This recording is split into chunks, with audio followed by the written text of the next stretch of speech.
सत्य के साथ। 2022 के विधानसभा चुनाव का पहाड़ में कितना जो जोश है, यहाँ की जो विधानसभाएं हैं वहाँ के लोग अपने मुद्दों को लेकर कितना जागरूक हैं।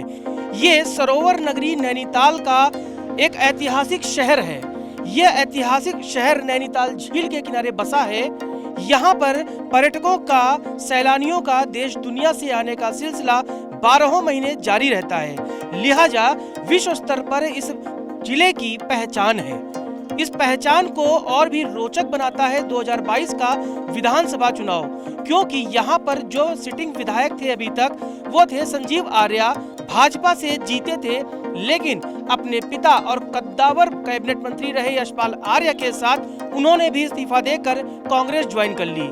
लेकिन इन सब के बीच में कांग्रेस के अंदर ही अब बगावत के सुर उठने लगे और सरिता आर्य ने कहा कि वो प्रबल दावेदार हैं और जिन्होंने पार्टी छोड़ी थी उन्हें टिकट नहीं मिलना चाहिए। ये सारी गणित को समझने के लिए टीवी न्यूज़ वायरस की टीम नैनीताल पहुंची है और हम इन गलियों में जाएंगे, इन पहाड़ों की वादियों में जाएंगे, लोगों से बात करेंगे और समझेंगे 2022 के चुनाव में पहाड़ के मुद्दों में नैनीताल का मुद्दा क्या अहम है और सियासत 2022 की क्या कहती है।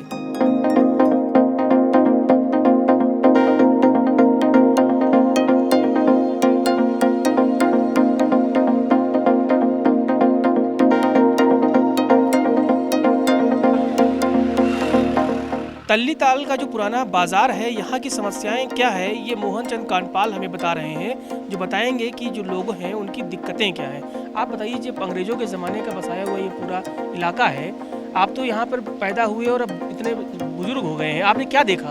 अरे बहुत बर्फबारी होती थी, बहुत बारिश होती थी, 15-15 दिन तक बारिश नहीं रुकती थी, लेकिन किसी के घर में पानी नहीं घुसता, क्योंकि ये जो मैनेजमेंट था ये तल्लीताल डाट का, ये सीधे से यहाँ पर जिस समय ज़्यादा हुआ तो थोड़ा खोला, कभी आधा इंच खोला, कभी पौन इंच खोला, वो जाता रहता था। अब ये पहाड़ में जो आपदा आई तो 12 फुट से ऊपर ताल भर गया। कह रहे नहीं बढ़िया हो रहा, आप देखेंगे। और पिछले साल इन्होंने एक इलेक्ट्रॉनिक सिस्टम लगाया करीबन 1 करोड़ का, इसको छोड़ के, लेकिन इसे ऑपरेट ही नहीं हुआ और लोगों की हाई हो गई बिल्कुल। यहाँ से ले करके ये इस रोड में, ये कैंट रोड में और इस रोड में सबका मकान सामान, अभी मैं आपको आगे चल के भी दिखा सकता हूँ, तो लोगों की आप बात सुनेंगे तो सब कुछ बर्बाद हो गया। ये जो विधायक रहे हैं अभी तक, युवा विधायक संजीव आर्य रहे हैं, आप लोगों ने जिताया। संजीव आर्य है ना, भाजपा में थे, अब वो कांग्रेस में आ गए। 5 साल की बात करें तो युवा विधायक ने कितना काम किया, आप लोग उनके काम से कितने संतुष्ट हैं? काम कितने किया, मतलब इधर उधर किया होगा, यहाँ तो कोई काम नहीं है। युवाले इलाके में तो कुछ भी नहीं हुआ, कोई काम नहीं युवाले इलाके में कोई काम। विधायक जी का कामकाज कैसा रहा 5 साल आपकी नजर में? अब ये तो वो बताएंगे ना, जो उनके नजदीकी है, हम क्या बताएंगे। आम आदमी तो वोट देता है ना, नहीं समझे, आम आदमी के पास कहाँ आते हैं, वो तो जो नजदीक के लोग हैं वही बताएंगे भाई, वही बढ़ चढ़ के बताएंगे, हम क्या बताएंगे, बीच बता सकते। कभी आपके बीच आए आपके विधायक? वोट मांगने आए होंगे। हमारे लिए तो कुछ नहीं किया, आए वोट मांगने आए, उसके बाद वोट जीत गए थे, एक बार मिलने आए तब भी कहा हाँ करेंगे, कहा उन्होंने, हमारे लिए कुछ नहीं किया। 2022 के चुनाव में क्या आप लोग मन बना रखा है? मैंने तो बना रखा कि मैं किसी को वोट ही ना दूं, न कांग्रेस को न बीजेपी को। कोई नेता ऐसा नहीं होता जो काम करता है। वोट मांगने आते हैं, हाथ जोड़ते हैं, कहते हैं करेंगे, उसके बाद हमको पहचानते ही नहीं है, हम कौन है, हम तो उनके लिए आम जनता हो जाते हैं। फिर वोट तक हम सब रहते हैं कि हमको 2 वोट, हम ये करेंगे, वो करेंगे, बड़े बड़े वादे करते हैं, ये नहीं करेंगे। उसके बाद न वो पहचानते हैं, न उनके जो साथ के होते हैं वो पहचानते हैं, जो खास होते हैं वो भी भूल जाते हैं।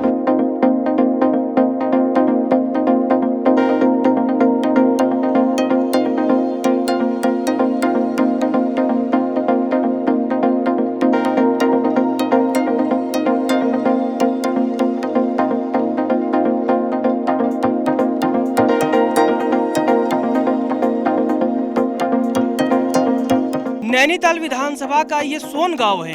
यहाँ पर सबसे बड़ी समस्या जो हमने देखी वो है सड़कों की, यानी सड़क नहीं है लोगों के पास, जबकि शहर बिल्कुल 2 किलोमीटर दूर ही है।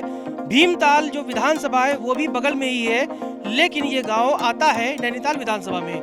हम आपको दिखाएंगे कि जो मार्ग है यहाँ पर सड़कों का, उसमें महिलाओं को बड़ी दिक्कत होती है, बुजुर्गों को बहुत दिक्कत होती है, खासकर तब जब वो स्वास्थ्य कारणों से शहरों और अस्पतालों की तरफ जाएं।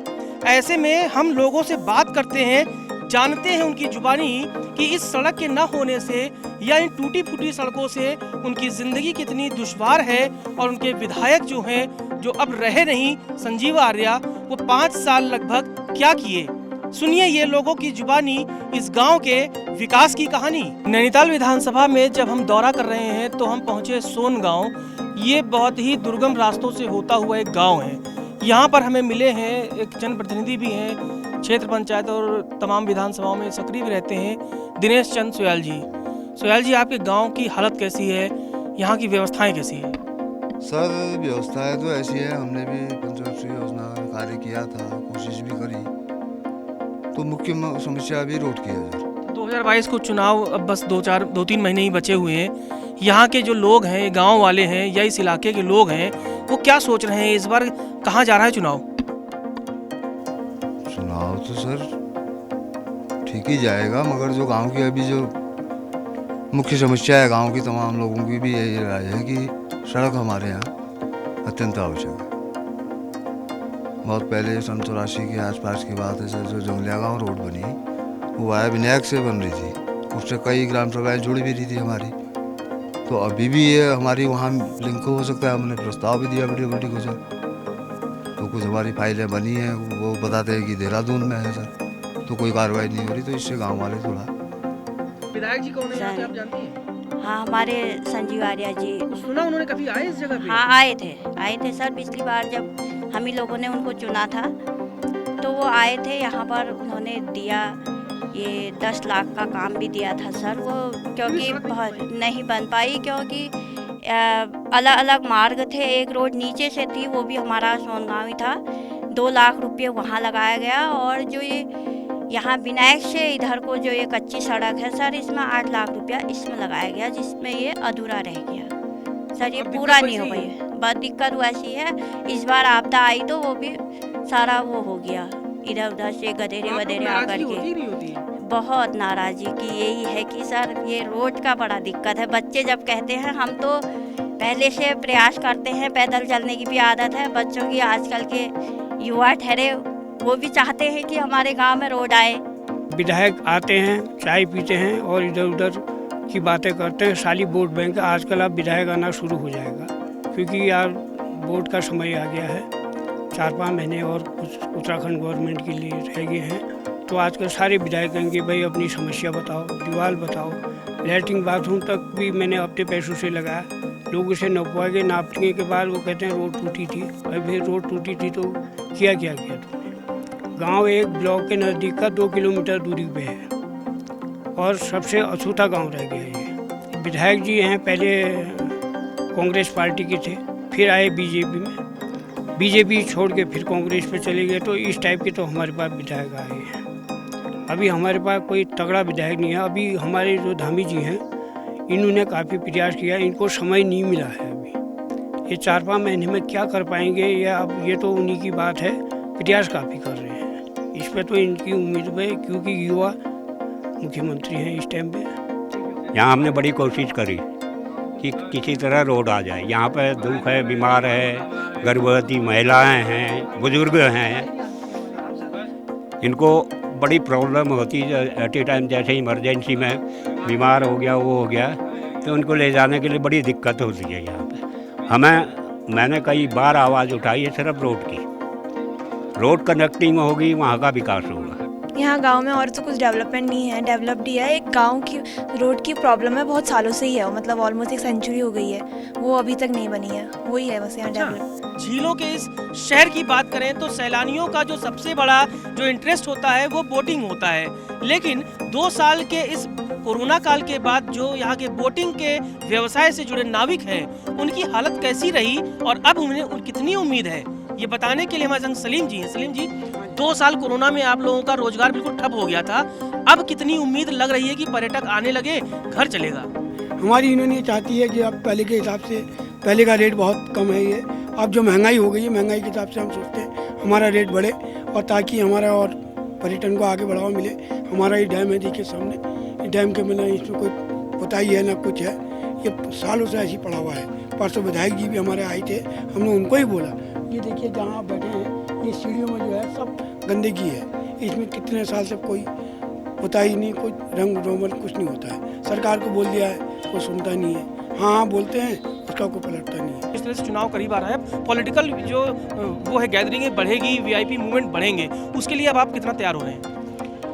रोज़ाना हम लोग देख रहे हैं कि यहाँ बड़ी सभाएं हो रही, बड़ी जो है वो आयोजन हो रहे दोनों पक्षों की तरफ से, खासकर जो है दो बड़े पक्ष है, उसके अलावा भी जो है नए जो पार्टियां आई है उनके भी सारे लोग की जो है आने वाले चुनाव में अपेक्षाएं है सभी लोगों का जो है। तो इस और जो हम लोग विशेष सतर्क है, उसमें हमारी प्लानिंग जो है पुलिस की पूरी तरह से की गई है कि कौन से संवेदनशील विधानसभा क्षेत्र है, कॉन्स्टिट्यूएंसी है, ऐसे कौन से लोग चिन्हित कर रहे हैं हम लोग जो चुनाव में जो है खलल पैदा कर सकते हैं, गुंडा तत्व एलिमेंट्स है, पैसे और बाकी जो, तो इस पे भी हम लोग पूरी तरह ये है अलर्ट। और जो बड़ी सभाएं जो है लगातार हो रही है, वीआईपी मूवमेंट्स लगातार हो रहे हैं, तो उसमें भी जो है हम लोग सुरक्षा के दृष्टिगत जो है पूरी तरह चौकन्ना और सतर्क है। अगर हम बात करें नैनीताल की, तो टूरिस्ट प्लेस है, यहाँ पर टूरिस्ट देश दुनिया से आते हैं, लिहाजा एक बड़ा मुद्दा यहाँ पर बाल भिक्षावृत्ति कहिए या बाल मजदूरी कहिए। ये हमारे संग यूथ हैं, ये जो चाइल्ड लाइन की लड़कियाँ हैं, ये बताती हैं कि यहाँ पर ये रेस्क्यू करती हैं उन बच्चों का जो दुकानों में काम करते हैं या सड़कों पर भिक्षावृत्ति करते हैं। आप बताइए किस तरह से आप लोग काम करती हैं? सर जैसे हम लोग देख रहे हैं आजकल बच्चे, छोटे छोटे बच्चे स्कूल में जाके वो लोग काम कर रहे हैं या भीख मांग रहे हैं, तो हमारे पास जैसे कॉल आती है या हम भी वहाँ पे आउटरीच करते हैं। जैसे हम लोग कहीं भी आउटरीच करते हैं तो देखते हैं बच्चे काम कर रहे हैं तो उनसे मना करते हैं, लेकिन वो नहीं मानते, वो कहते हैं हमारी मजबूरी है, ये सारी चीज़ें हैं। तो उसके बाद उनको समझाते हैं कि उनको ये सारा चीज़ें करना मना है, क्योंकि 18 साल से जो भी छोटे बच्चे हैं उनको काम करना मना है। और जैसे टूरिस्ट प्लेस है तो बच्चे बलून वगैरह बेचते हैं, तो ये हमारे लिए बहुत ज़्यादा प्रॉब्लम है कि बच्चे छोटे छोटे बच्चे यहाँ पे बेच रहे हैं वो सारी चीज़ें। तो हम लोग जब भी आउटरीच करते हैं बच्चों से बात करते हैं प्रॉपरली, क्योंकि 1-2 दिन बात करके नहीं होता, तो हम लोग प्रॉपरली जब भी होता है हम लोग बात करते हैं और कोशिश करते हैं कि बच्चों को जो प्रॉब्लम है हम उनसे बात करें, वो प्रॉब्लम का सलूशन निकालें और जो वो काम कर रहे हैं वो ना करें। तो उनके हम पेरेंट्स से भी घर पे विजिट करके हम लोग प्रॉपरली बात करते हैं, लेकिन वो इशू हमारे लिए यहाँ पे सबसे बड़ा है।